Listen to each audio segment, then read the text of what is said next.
that is purchased.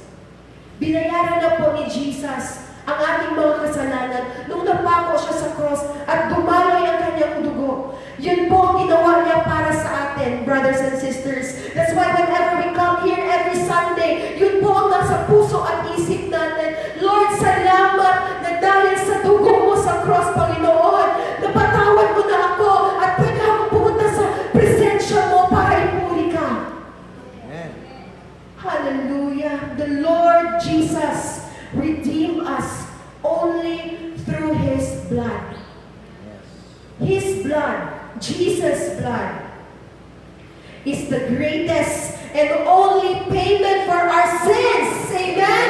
Hallelujah. That is your inheritance. Grabe po ang minana natin sa Panginoon.